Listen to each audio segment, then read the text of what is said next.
Saya bahas PT. Mohon maaf Bapak Ibu sekalian,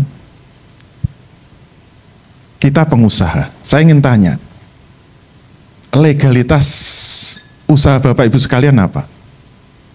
Insya Allah tidak lepas dari 4 kemungkinan. 1, PT, 2, CV, 3, firma, 4, koperasi. Kalau ada yang lagi separuh-separuh sosial itu yayasan. Walaupun yayasan pendidikan tapi bisnis sebenarnya. Jangan khawatir, saya bilang, kalau dikatakan PT haram itu salah. Saya siap membela. Kalau ada yang mengatakan koperasi haram itu salah. Yang benar batal. Batal atau batil, boleh. Kita harus tahu bedanya haram dengan batal. Bedanya apa? Kalau haram pelanggaran hukum taklifi. Semua pelanggaran hukum taklifi itu bisa ditaubati. Contohnya apa? Untuk menjelaskan PT, saya lari dulu ke pernikahan. Ada laki-laki perempuan menikah. Sudah 5 tahun misalnya. Tiba-tiba suaminya pulang karena habis dimarahi bosnya, merengut kayak gitu. Tanya, "Mas, piye kabare?" "Diam kamu." Marah, langsung tempelin. Sekarang saya bertanya, apa hukumnya suami menempeleng istri tanpa sebab? Hukumnya apa? Haram. Haram itu pelanggaran hukum taklif. Dan insya Allah taubatnya mudah.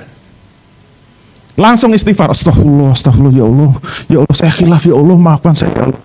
Terus maaf, minta maaf pada istri, harus ini. Wahai istriku. Halo? Wahai istriku. Maafkan diriku karena telah menempeleng dirimu.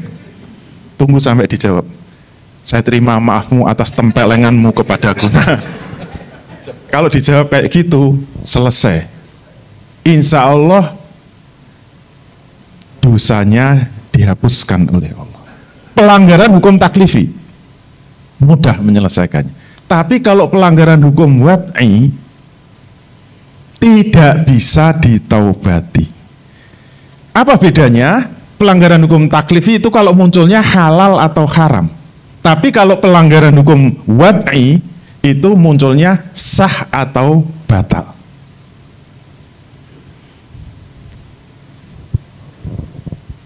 Contohnya menikah. Laki perempuan menikah. Kalau mengikuti mazhab Syafi'i, rukun menikah 5. Masih hafal ya? Nggak hafal, nggak sah loh itu. Terutama yang mau menikah lagi. Maaf ibu-ibu ya. Kayaknya wajah ini mengkhawatirkan. Kalau yang di depan ini aman, insyaallah. Aman, insyaallah. 1, 2 mempelai, 2 wali, 3 mahar, 4 2 orang saksi, 5 ijab kabul. Misalnya 4 dipenuhi, kurang 1 tidak ada ijab kabul, sah apa tidak? Itu namanya nikah yang batal.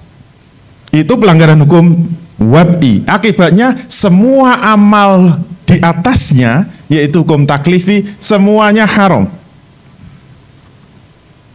Contohnya apa? Kalau dia nekat tetap berumah tangga, kalau lakinya memberi nafkah kepada perempuannya, haram hukumnya. Kalau punya anak, haram hukumnya. Kalau anaknya dinafkahi, haram hukumnya. Kalau perempuannya digauli, haram hukumnya. Dan itu dianggap zina selama-lamanya. Dan tidak bisa ditaubati. Gak bisa kan, astagfirullah, astagfirullah, ya Allah, maafkan aku karena aku telah berzina. Terus minta maaf sama perempuannya, wahai Dinda, maafkan diriku karena telah menzinai dirimu. Terus dijawab perempuannya, saya terima maafmu atas zinamu kepadaku. Tidak bisa gitu. Gak bisa ditaubati. Selama-lamanya. Kalau anaknya itu perempuan menikah, bapaknya nggak bisa jadi wali. Kalau bapaknya meninggal, hartanya tidak bisa diwarisi. Gara-gara apa? Nikahnya batal. Batal itu dianggap tidak ada amal sama sekali, di akhirat tetap disiksa oleh Allah. Itu definisi batal. Tapi biasanya batal itu hanya untuk aktivitas ibadah. Kita akrab dengan kata batal ya. Misalnya tadi subuh ada imam masjid, wah dengan baju kebesaran ya, bajunya besar. Bacaannya bagus, hafalannya panjang, merdu, rukuknya lama, sujudnya lama.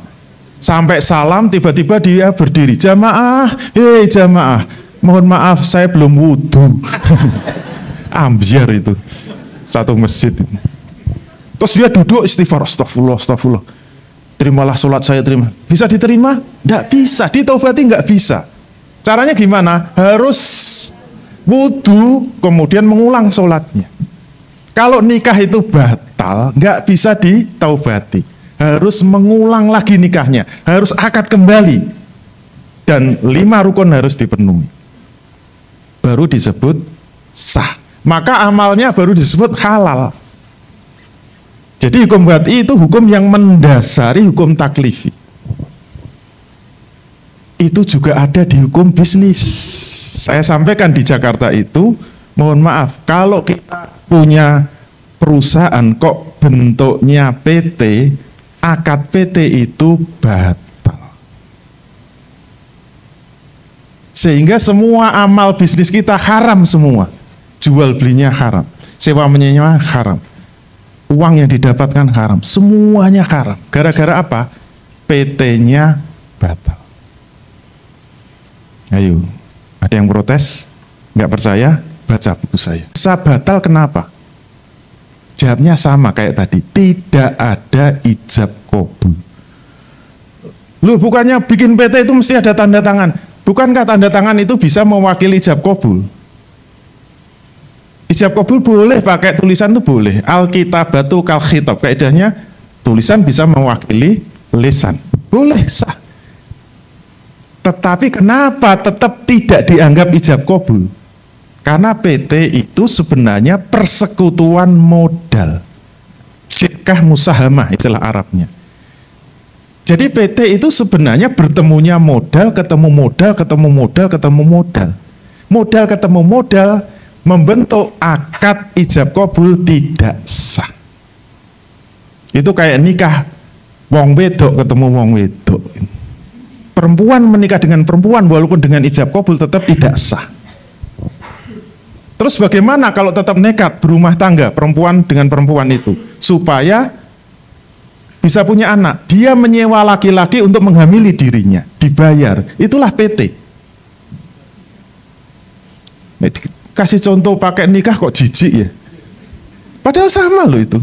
PT itu perempuan dengan perempuan, modal ketemu modal ketemu modal. Itu tidak sah membentuk sebuah syirkah. Kenapa? Karena tidak ada pengelolanya. Kalau syirkah itu nggak ada pengelolanya, perseroan nggak ada pengelolanya, jatuhnya batal. Contoh akad syirkah yang sah itu misalnya, Pak moderator, saya punya uang 100 juta. Maukah Pak moderator mengelola uang saya 100 juta untuk menjadi sebuah usaha bisnis? Kalau dia jawab, ya saya mau, sah itu. Ijab qabul itu cuma segitu aja. Tapi kalau PT, Pak moderator, saya punya uang 100 juta, mau nggak mengelola? Jangan menghina saya punya 200 juta. Terus ya ditumpuk aja 100 sama 200 jadi 300. Terus bisa jalan? Nggak bisa. Tanda tangan, yuk menengahi, duit ditumpuk. Supaya jalan gimana? Mengangkat dewan direksi. Ingat, akad dewan direksi itu akad ijaroh, digaji. Dia bukan bersirkah. Kalau sirkah itu pemilik, kalau dewan direksi itu pekerja. Apa kayak gitu nggak boleh? Ingat ada kaidah fikih, idza sakotol aslu sakotol far'u. Apabila gugur akad pokok, maka gugur juga akad turunannya. Kalau bingung, pakai contoh nikah tadi. Laki-laki perempuan pacaran sampai setahun. Setelah setahun tiba-tiba perempuannya nuntut, Mas aku harus dipacari setahun, mulai bulan depan aku minta dinafkahi, sebulan 5 juta, setuju nggak? Setuju, itu akad nafkah namanya. Oke, siapa takut 5 juta. Pertanyaannya, akad nafkah ini sah nggak? Kenapa nggak sah? Karena akad nikahnya tidak sah, belum sah, masih pacaran. Itu namanya akad nafkah, itu turunan akad nikah. Kalau akad nikahnya belum sah, maka semua akad turunannya tidak sah. Idza saqatal aslu saqatal far'u. Apabila akad pokoknya gugur, semua akad turunannya gugur. Kalau sirkah tadi duit ketemu duit itu belum sah, kok ngangkat dewan direksi, pengangkatannya tidak sah. Berarti akad PT batal.